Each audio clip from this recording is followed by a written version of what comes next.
हर एक संकट का हल होगा, वो आज नहीं तो कल होगा। माना है कि अंधेर बहुत और चारों ओर नाकामी है।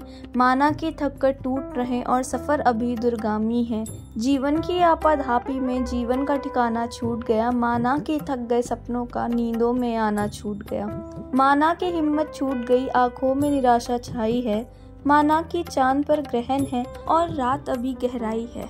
पर श्री कृष्ण ने साफ कहा है कि बस कर्म तुम्हारा कल होगा। श्री कृष्ण ने कहा है कि बस कर्म तुम्हारा कल होगा, और कर्म में अगर सच्चाई है तो कर्म कहाँ निष्फल होगा। हर एक संकट का हल होगा, वो आज नहीं तो कल होगा। Hello, welcome back to UPSC NI. आज की वीडियो की शुरुआत हुई थी दोपहर के 3 बजे से, जहाँ पे मेरा एक स्लॉट कंप्लीट हो गया था रिवीजन का। बाहर धूप में बैठ के मैंने रिवीजन कंप्लीट करा एंड उसके बाद फिर वाईफाई बनाने वाले भैया आ गए थे, तो वहाँ पे मैंने वाईफाई बनवाया। शाम में मैं पार्क अपनी डेली एक्सरसाइज के लिए गई थी। वहाँ से वापस आने के बाद मैंने अपने लिए डिनर बनाया, और आज हमारे घर पे आ रही है कनिष्का दी, तो उनके लिए भी डिनर बनाना था। आज वो रिसेंटली यहाँ ORN में शिफ्ट हुई है, तो हम लोग थोड़ी सी ऐसे मिलने का प्लानिंग करा था एंड उसके बाद फिर साथ में डिनर करने के बाद फिर वापस से पढ़ाई स्टार्ट करेंगे। तो सुबह से लेके अभी तक तो मेरी काफ़ी पढ़ाई हो चुकी है, बट दीदी के आने के बाद थोड़ा और हमने डिस्कस वगैरह करा। फिर मैं दीदी को नीचे छोड़ने गई थी, फिर दीदी ने मुझे फोर्स करा था कि चलो चल लेते हैं वहाँ पे मेरे रूम पे भी। मैं आज तक कभी उनके रूम गई नहीं हूँ, तो आज मैं जाऊँगी उनके रूम एंड वहाँ जाने के बाद फिर थोड़ा देर बैठेंगे एंड फिर वहाँ पे हम वापस से अपने रूम पे आके पढ़ाई स्टार्ट करेंगे। तो अभी मैं उनके रूम पे आई थी एंड ये उनका रूम है। मैं आपको छोटा सा एक रूम टूर दे देती हूँ। वैसे तो आप सभी ने देखा ही होगा उनको।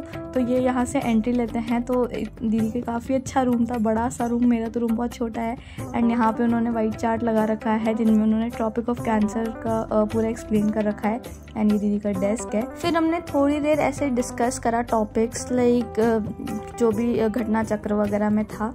दीदी मुझे बता रही थी कि घटना चक्र ज़रूर पढ़ना चाहिए अगर मैं PSC एग्ज़ाम की तैयारी कर रही हूँ या कोई UPSC के अलावा कोई एग्ज़ाम की तैयारी कर रही हूँ।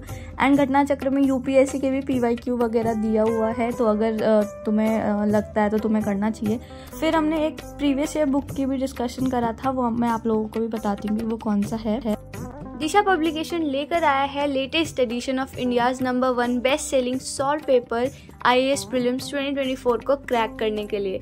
29 previous year UPSC civil services IAS prelims topic wise solve paper 1 and 2 जो कि 1995 से 2023 के लिए पूरा ही कवर किया हुआ है एंड इसके ऑथर भी मृणाल पटेल सर हैं। इस बुक में 4 पार्ट्स है। पार्ट 1 जो है वो स्ट्रैटेजी एंड प्लानिंग रिसोर्सेज है, जो कि मृणाल पटेल सर के द्वारा प्रोवाइड किया गया है, जिसके अंदर आता है how to attempt IAS mains exam, how to approach economic section. Part 2 में जनरल स्टडीज है, जो कि पेपर 1 के लिए है।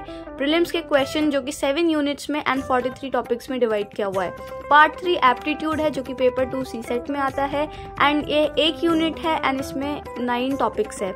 पार्ट 4 में IAS मेंस के अनसॉल्व क्वेश्चन दिए हुए हैं, जो कि GS पेपर 1 से लेके 4 तक है एंड 2013 से 2022 तक है, और सारे ही टॉपिक वाइज डिवाइडेड है।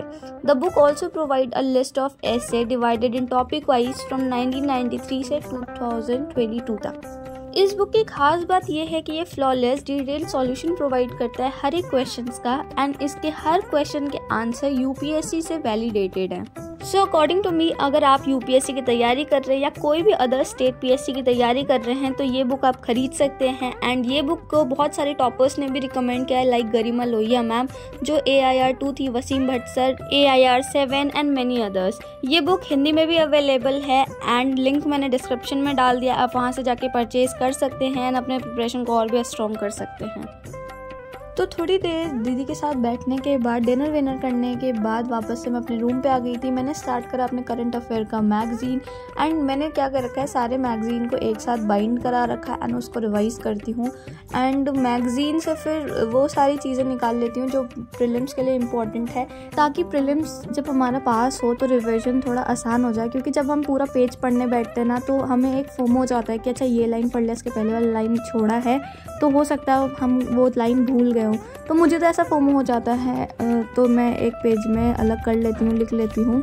इस स्लॉट को करने के बाद आज मेरे सर में बहुत दर्द हो रहा था, तो मैंने सोचा कि थोड़ा सेल्फ केयर भी हो जाएगा और सर में तेल लगा लेंगे। लेकिन अब ठंड आ गई है, मेरा रूम सबसे ऊपर है, तो वो जो नारियल का तेल होता है वो पूरा जम गया था। तो मैंने क्या करा कि जो गर्म दूध था उसमें मैंने उसके ऊपर मैंने अपना नारियल का जो डब्बा होता है वो रख लिया, ताकि वो थोड़ी देर में मेल्ट हो जाए।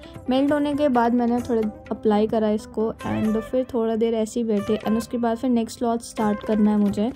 क्योंकि देखो हम ये इतना लंबा जर्नी है तो इसमें सेल्फ़ केयर भी उतना ही इम्पॉर्टेंट है। प्लस मेरे पीजी में जो पानी आता है वो बहुत ही ज़्यादा हार्ड वाटर है। मैंने एक बार एक पतीले में पानी गर्म करा था और उसको बॉईल करा तो मेरा पूरा पतीला काला हो गया। तो आप समझ सकते हो कि वो कितना ज़्यादा हार्ड वाटर आता है।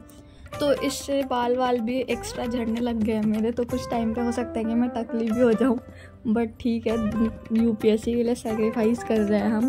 तो अभी कोई और ऑप्शन तो नहीं है हमारे पास, और हम इतने रिच भी नहीं हैं कि 30 रुपये का पानी ख़रीद के 40 रुपये का पानी ख़रीद के बाल धोए। तो अभी इसी से काम चला रहे, जल्दी जल्दी सिलेक्शन लेके इन सब चीज़ों को हटाएंगे अपनी ज़िंदगी से, क्योंकि बाल भी ज़रूरी है ना। और ऊपर से ऐसा लगता है कि यूपीएससी की जो तैयारी करते हैं ओल्ड राजेंद्र नगर करोल बाग में, तो उनकी लाइफ बहुत अच्छी है, वो लोग आराम से तैयारी करते हैं। बट यार मैं जानती हूँ, और जो यहाँ पे रह रहे हैं वो जानते हैं कि कितना टफ़ है यहाँ रहना, अकेले सर्वाइव करना। और कहीं ना कहीं यही हमारे लिए एक मोटिवेशन फैक्टर भी है।